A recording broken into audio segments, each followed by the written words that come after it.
Mark 8.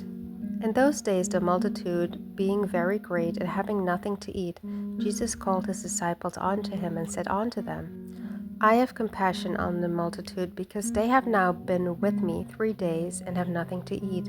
And if I send them away fasting to their own houses, they will faint by the way. For divers of them came from far.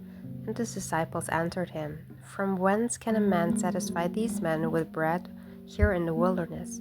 And he asked them, How many loaves have ye? And they said, 7. And he commanded the people to sit down on the ground. And he took the 7 loaves, and gave thanks and brake, and gave to his disciples to set before them. And they did set them before the people. And they had a few small fishes, and he blessed and commanded to set them also before them.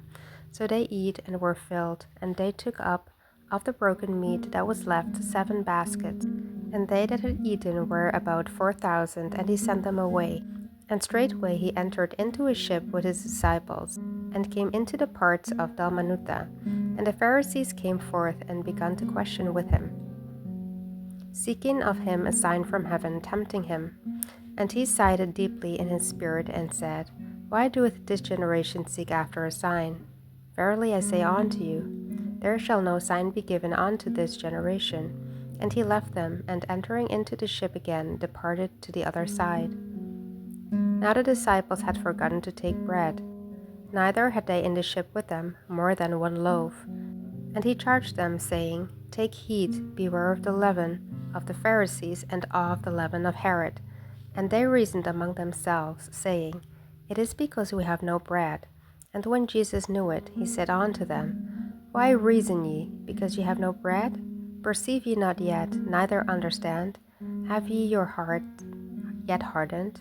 Having eyes, see ye not, and having ears, hear ye not?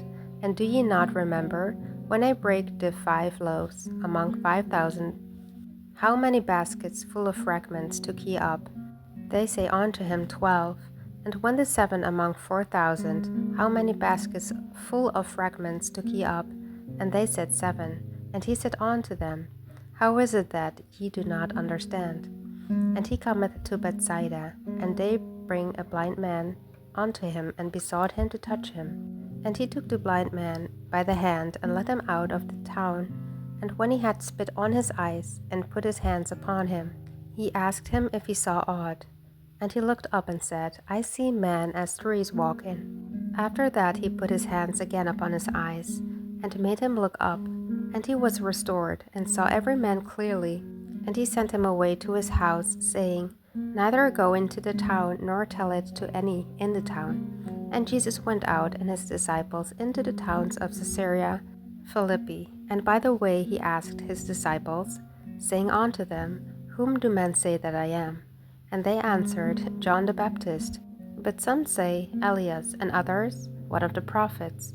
And he saith unto them, But whom say ye that I am? And Peter answereth and said unto him, Thou art the Christ. And he charged them that they should tell no man of him. And he began to teach them that the Son of Man must suffer many things, and be rejected of the elders, and of the chief priests and scribes, and be killed, and after 3 days rise again. And he spake that saying openly. And Peter took him, and began to rebuke him.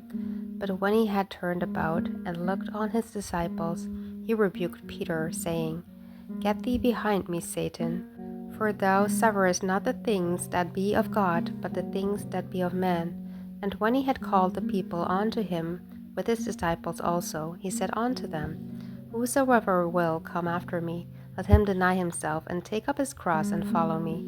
For whosoever will save his life shall lose it, but whosoever shall lose his life for my sake and the gospel's, the same shall save it.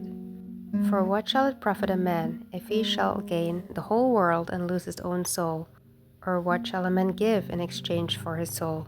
Whosoever therefore shall be ashamed of me and of my words in this adulterous and sinful generation, of him also shall the Son of Man be ashamed, when he cometh in the glory of his Father with the holy angels.